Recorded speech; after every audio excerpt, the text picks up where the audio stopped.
آج آفس کیوں نہیں آئے؟ خیریت ہے سب؟ دوسرے دن شام میں حیدر گھر میں موجود سوپ بنا رہا تھا، تب اس کی موبائل پر عائشہ کی کال آئی۔ وہ اسے آج آفس نہ آنے کی وجہ جاننے لگی۔ نتالیہ کی طبیعت ٹھیک نہیں تھی، اس لیے آف کر لیا۔ تم سناؤ، کیسی ہو؟ حیدر ٹرے میں سوپ کا باؤل رکھتا ہوا اسے نتالیہ کی طبیعت کی خرابی کا بتاتا ہوا ساتھ میں اس کا حال پوچھنے لگا۔ طبیعت نتالیہ کی خراب ہے، تم آفس سے آف کر کے کیا اس کی تیمارداری میں لگے ہوئے ہو؟ معائشہ نے چپتے ہوئے لہجے میں حیدر سے سوال کیا۔ اس کا لہجہ حیدر کو کافی محسوس بھی ہوا۔ بالکل صحیح پہچانا، ابھی اس کے لیے سوپ بنا کر لے جا رہا ہوں۔ صبح سے کچھ نہیں کھایا اس نے، تو فکر ہو رہی ہے مجھے اس کی۔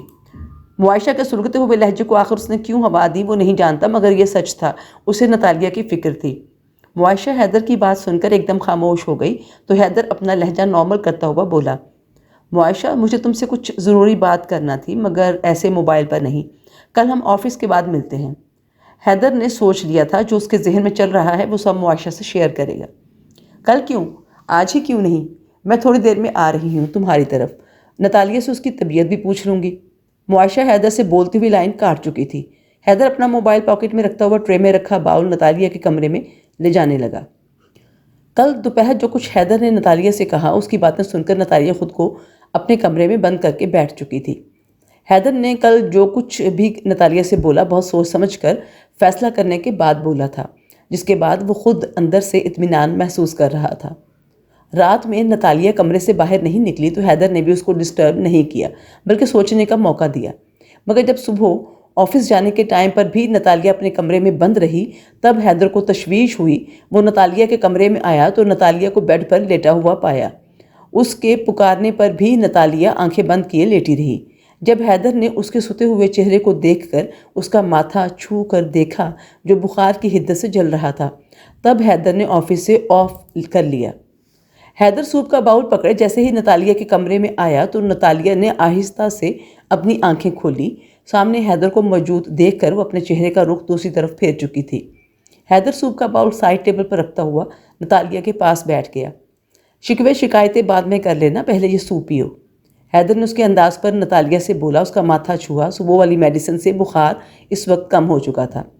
آپ پلیز میرے کمرے سے چلے جائیں، مجھ میں ہمت و طاقت نہیں ہے کہ میں آپ سے لڑ پاؤں۔ نتالیہ حیدر کی طرف دیکھے بغیر اس سے بولی۔ نکاحت کی وجہ سے اسے بیٹھا تک نہیں جا رہا تھا، وہ بمشکل بیٹھ پائی تھی۔ کس بات کو لے کر لڑنا چاہتی ہو مجھ سے؟ وہاں نہیں، یہاں میری طرف دیکھ کر مجھے بتاؤ، کل ایسا کیا کہہ دیا یا کر دیا میں نے تمہارے ساتھ جو تم سے برداشت نہیں ہوا ہے؟ حیدر اس کا چہرہ تھام کر چہرے کا رخ اپنی جانب کرتا نتالیہ سے پوچھنے لگا۔ کل آپ نے میرے ساتھ جو بھی کچھ کیا اور جو کچھ کہا وہ ٹھیک نہیں تھا، آپ میرے ساتھ ایسا کیسے کر سکتے ہیں؟ نتالیہ اس کے ہاتھ اپنے چہرے سے ہٹا کر تھوڑا پیچھے ہو کر بیٹھی۔ مجھ سے شادی کرنے کا فیصلہ تمہارا تھا، تمہاری مرضی پر شادی ہوئی تھی ہماری، تو پھر اس شادی کو نبھانے میں تمہیں کیا مسئلہ ہے؟ حیدر نتالیہ کی زرد مائل رنگت دیکھ کر اسے پوچھنے لگا تو شکوہ بھری نظر نتالیہ نے حیدر کے چہرے پر ڈالی۔ آپ اچھی طرح جانتے ہیں آپ سے شادی کرنے کے لیے میں نے کمال چچا کی وجہ سے بولا تھا، کیونکہ میں ان کے ساتھ نہیں جانا چاہتی تھی۔ میں نے کبھی بھی آپ کے متعلق ایسا نہیں سوچا، اور آپ خود کب سے ایسا چاہنے لگے اور کیوں چاہنے لگے مجھے سمجھ نہیں آ رہا، اور جو حرکت آپ نے کل میرے ساتھ کی ہے میں اس کے لیے آپ کو کبھی بھی معاف نہیں کروں گی۔ آخری جملے پر نتالیہ حیدر کے چہرے سے اپنی نظریں چراتے اس سے بولی۔ وہ تصور میں حیدر کو اس روپ میں نہیں سوچ سکتی تھی جتنے استحقاق سے کل وہ اس کے قریب آ گیا تھا۔ ایسی کیا غیر اخلاقی حرکت کی ہے میں نے تمہارے ساتھ جس کا تم صدمہ لے کر یوں بیمار ہو کر بیٹھ گئی ہو؟ یوں نظریں مت چراؤ تم مجھ سے نتالیہ، بیوی ہو تم میری، کوئی گناہ نہیں کیا میں نے تمہیں چھو کر جو تم مجھ سے خفا ہو رہی ہو۔ چلو مان لیا تم نے پہلے کبھی میرے متعلق نہیں سوچا، مگر اب سوچ لو، کیونکہ میں نے تمہارے متعلق سوچ لیا ہے اور میں چاہتا ہوں تم بھی میرے ساتھ متعلق سوچنا شروع کر دو۔ وقت دے رہا ہوں میں تمہیں، اپنے دماغ کو سمجھاؤ یہ بات کہ آگے ہم دونوں نے ایک ساتھ زندگی گزارنی ہے، کیونکہ میں تمہیں چھوڑنے کا ارادہ نہیں رکھتا۔ اگر اس کے باوجود تم مجھے چھوڑنے کا ارادہ رکھتی ہو تو مجھے چھوڑنے کا کوئی ٹھوس جواز میرے سامنے پیش کرنا۔ حیدر نے آخری جملہ پر گود میں رکھا نتالیہ کا ہاتھ تھاما تو نتالیہ حیدر کا چہرہ دیکھنے لگی۔ اور معائشہ، اس کے بارے میں نہیں سوچا آپ نے؟ نتالیہ کا دھیان معائشہ کی طرف گیا، وہ حیدر سے پوچھ رہی تھی۔ اس سے پہلے حیدر نتالیہ کو کوئی جواب دیتا ڈور بیل بج اٹھی۔ معائشہ ہوگی، اس نے آنے کا بولا تھا، یہ سوپ ختم کرو میں آتا ہوں۔ حیدر نتالیہ سے بولتا ہوا اس کا ہاتھ چھوڑ کر نتالیہ کے کمرے سے باہر نکل گیا۔ میں نے تمہیں بتایا تھا نا، میرا کزن جو اپنے بزنس کی وجہ سے دبئی میں سیٹل ہے، یہ وہی ہے، آج کل پاکستان آیا ہوا ہے۔ اور فضیل، یہ حیدر ہے، آفس کولیگ کے ساتھ میرا بہت اچھا دوست بھی۔ سٹنگ روم میں اس وقت معائشہ کے علاوہ 25-26 سالہ ایک نوجوان بھی صوفے پر براجمان تھا، جس کا معائشہ حیدر سے تعارف کروا رہی تھی۔ حیدر کو سمجھ نہیں آیا معائشہ یہاں اپنے اس کزن کو کیوں لے کر آئی تھی۔ تم سے مل کر اور دیکھ کر خوشی ہوئی، معائشہ سے پہلے بھی ذکر سن چکا ہوں میں تمہارا۔ حیدر اخلاقیات نبھاتا فضیل سے بولا تو معائشہ خوش دلی سے مسکرا دی۔ یعنی تمہیں فضیل پسند آیا، تھینک گاڈ۔ فضیل، جب تک تم حیدر کو اپنے بزنس کے بارے میں اور تھوڑا اپنے بارے میں بتاؤ، میں تب تک نتالیہ کو دیکھ کر آتی ہوں۔ معائشہ فضیل سے بولتی ہوئی صوفے سے اٹھ کر ڈرائنگ روم سے باہر نکل گئی۔ ابھی فضیل اور حیدر باتیں کر رہے تھے تو حیدر سٹنگ روم کے دروازے کی طرف متوجہ ہوا، جہاں معائشہ کے ساتھ نتالیہ بھی سٹنگ روم میں آ رہی تھی، جس پر حیدر کو نہ جانے کیوں کچھ اچھا نہیں لگا۔ فضیل، اس سے ملو، یہ نتالیہ ہے، میں نے تمہیں بتایا تھا نا نتالیہ کے بارے میں، دیکھو کتنی گڈ لکنگ ہے۔ معائشہ چہکتی ہوئی اپنے کزن سے بولی تو حیدر کے ماتھے پر ناگوار سی شکنیں نمودار ہوئیں۔ معائشہ کو بھلا کیا ضرورت تھی اپنے کزن سے نتالیہ کا تعارف کروانے کی؟ اور اس کا وہ کزن جس طرح نتالیہ کو اوپر سے نیچے تک دیکھ رہا تھا، حیدر کی برداشت سے باہر ہونے لگا۔ آپ کھڑی کیوں ہیں؟ پلیز بیٹھے نا، فضیل نتالیہ کو دیکھتا ہوا بولا تو حیدر بھی فوراً بول اٹھا، کوئی ضرورت نہیں ہے یہاں بیٹھنے کی، تمہاری طبیعت ٹھیک نہیں تھی تو کیا ضرورت تھی اپنے کمرے سے باہر نکلنے کی؟ جاؤ واپس اپنے کمرے میں جا کر آرام کرو۔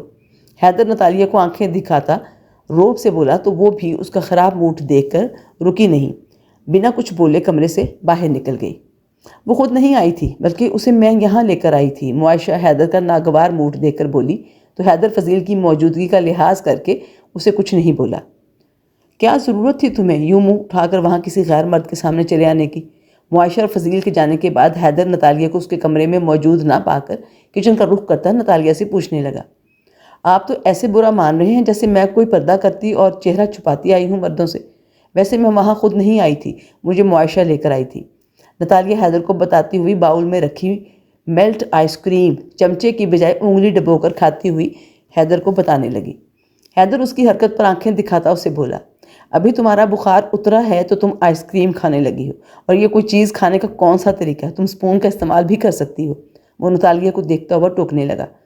ویسے یہ سچ تھا، اسے نتالیہ کا فضیل کے سامنے آنا پر اتنا برا نہیں لگا تھا جتنا برا اسے فضیل کر نتالیہ کو یوں جائزہ لے کر دیکھنے پر لگا تھا۔ میرا بخار آئس کریم کھانے سے ہی ٹھیک ہوتا ہے، ویسے آپ شوہر بن کر اسی طرح غصہ کریں گے مجھ پر تو پھر ہماری لائف میں ہر وقت لڑائی جھگڑے ہوا کریں گے۔ کبھی معائشہ کو بولا ہے آپ نے کہ یوں غیر مردوں کے سامنے مت آیا کرو؟ وہ تو آپ کے ساتھ جاب کرتی ہے، آپ کے آفس میں جہاں صرف آپ ہی ایک مرد نہیں ہوں گے، دوسرے مرد بھی ہوں گے۔ میرا اس کے کزن کے سامنے آنے آپ کو اتنا برا لگا، کبھی معائشہ کو بھی اس بات پر اعتراض کیا ہے آپ نے؟ نتالیہ اعتراض کرتی حیدر سے بولی تو وہ نتالیہ کے اعتراض پر چلتا ہوا اس کے قریب آ کر کھڑا ہوا۔ میں معائشہ پر اعتراض کرنے کا حق نہیں رکھتا کہ کسی بات کو لے کر اس کو روکوں یا ٹوکوں، مگر تم میری بیوی ہو، تمہیں تو میں اپنی پسند اور ناپسند کے متعلق بتا سکتا ہوں، اور تمہارا بھی فرض ہے کہ میری پسند اور ناپسند کا خیال رکھو۔ میں یہ تمہیں ہرگز نہیں کہوں گا کہ تم اپنی عادتوں اور مزاج میں پوری طرح تبدیلی لے آؤ، مگر چھوٹی چھوٹی باتوں کا تو خیال رکھ سکتی ہو۔ صرف تھوڑا سا اپنا مائنڈ چینج کر کے دیکھو، مجھے پوری امید ہے ہمارے درمیان لڑائی جھگڑے نہیں ہوں گے۔ اتنا بھی سخت اور کھڑوس طبیعت کا نہیں ہوں میں۔ حیدر نرمی سے اس کو سمجھاتا ہوا بولا، ٹھیک ہے، میں آپ کی پسند ناپسند کا خیال رکھنے کی کوشش کروں گی، لیکن میں آئس کریم سپون سے نہیں کھا سکتی، وہ میں ایسے ہی انگلی سے کھاؤں گی، اور آپ اس پر غصہ نہیں کریں گے۔ نتالیہ کی بات پر نہ چاہتے ہوئے بھی حیدر کے ہونٹوں پر مسکراہٹ آ گئی۔ تم اتنی آسانی سے سدھرنے والی شہر نہیں لگتی، آنکھوں میں رکھ کر سیدھا کرنا پڑے گا تمہیں۔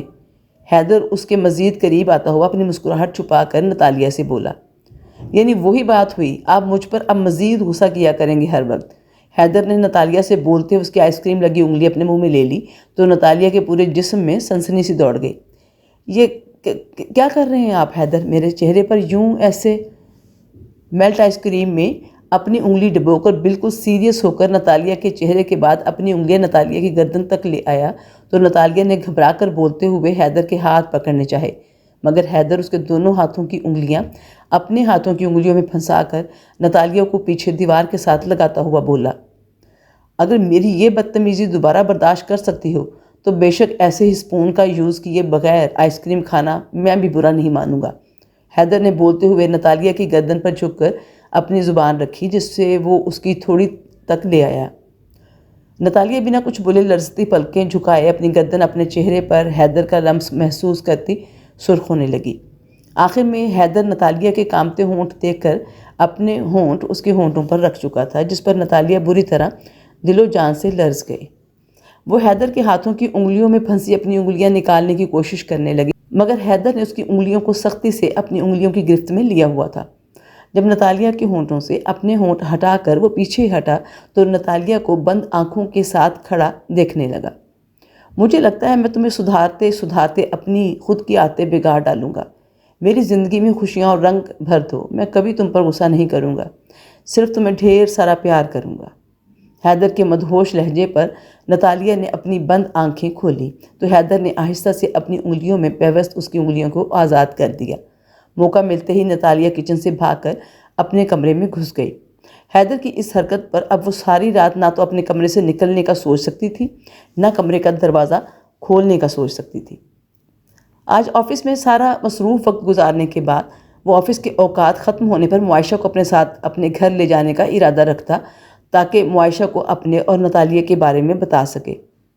کافی خوش لگ رہی ہو آج، کیا کوئی خاص بات ہے؟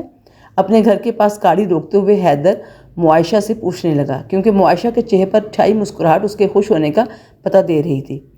حیدر کی بات سن کر معائشہ مسکرا دی۔ خوش کیوں نہیں ہوں گی، بات ہی ایسی ہے، ایک زبردست نیوز ہے میرے پاس، تم سنو گے تو تم بھی خوش ہو جاؤ گے۔ حیدر، فضیل کو نتالیہ پسند آ گئی ہے، وہ ساری سچائی جاننے کے باوجود نتالیہ سے شادی کرنے کے لیے آمادہ ہو گیا ہے۔ بس اب تم جلدی سے جلد نتالیہ کو ڈیورس دو تاکہ فضیل نتالیہ سے شادی کر لے اور اس کے بعد ہم دونوں کی بھی شادی ہو جائے۔ معائشہ اپنی خوشی میں اتنی مگن تھی کہ وہ حیدر کے چہرے کے اتار چڑھاؤ دیکھ نہیں سکی۔ معائشہ کی نان سٹاپ بکواس پر ایک دم ہی حیدر کے صبر کا پیمانہ لبریز ہوا۔ Shut up! وہ غصے میں اتنی زور سے دھاڑا کہ معائشہ ایک دم خاموش ہو گئی اور حیرت زدہ سی حیدر کو دیکھنے لگی۔ فضیل کی ہمت کیسے ہوئی نتالیہ کے متعلق اس طرح سوچنے کی؟ معائشہ، میری ایک بات کان کھول کر سن لو، نتالیہ میری بیوی ہے۔ اگر تمہارے کزن نے اس کی طرف آنکھ اٹھا کر بھی دیکھا ہے تو میں… حیدر غصے بھرے لہجے میں معائشہ کو بول ہی رہا تھا، تب حیدر کی نظر اپنے گھر کے پاس فضیل کی کھڑی گاڑی پر پڑی، جسے دیکھ کر حیدر کا غصے میں خون کھول اٹھا۔ وہ بنا کچھ بولے اپنی گاڑی سے نکل کر گھر کی طرف بڑھا۔ معائشہ بھی چپ چاپ خاموشی سے گاڑی سے اتر کر اس کے گھر کے اندر حیدر کے پیچھے جانے لگی۔ اچھا ہوا آپ آفس سے آ گئے، دراصل میں نتالیہ کو اپنے ساتھ گھر سے باہر کچھ ضروری بات کرنے کے لیے لے جانا چاہتا تھا۔ نتالیہ نے جیسے ہی گھر کا دروازہ کھولا، حیدر غصے میں بھرا بنا اسے کچھ بولے سیدھا سیٹنگ روم میں چلا آیا، جہاں فضیل حیدر کو دیکھ کر اسے مخاطب ہوا۔ نتالیہ اور معائشہ بھی سیٹنگ روم میں آ چکی تھی۔ میری ایک بات کان کھول کر سن لو، یہ میری بیوی ہے، اس سے کوئی بھی غیر مرد بلا وجہ فرینک ہو مجھے برداشت نہیں، اس لیے تم خاص احتیاط کرنا۔ ابھی میں تمہارا لحاظ صرف معائشہ کی وجہ سے کر گیا ہوں، آئندہ کے لیے گارنٹی نہیں دیتا۔ اب تم یہاں سے جا سکتے ہو۔ حیدر کی بات ختم ہوتے ہی کمرے میں گہری خاموشی چھا گئی۔ چلو فضیل، معائشہ فضیل سے بولتی ہوئی حیدر کے گھر سے باہر نکل گئی تو فضیل بھی خاموشی سے وہاں سے چلا گیا۔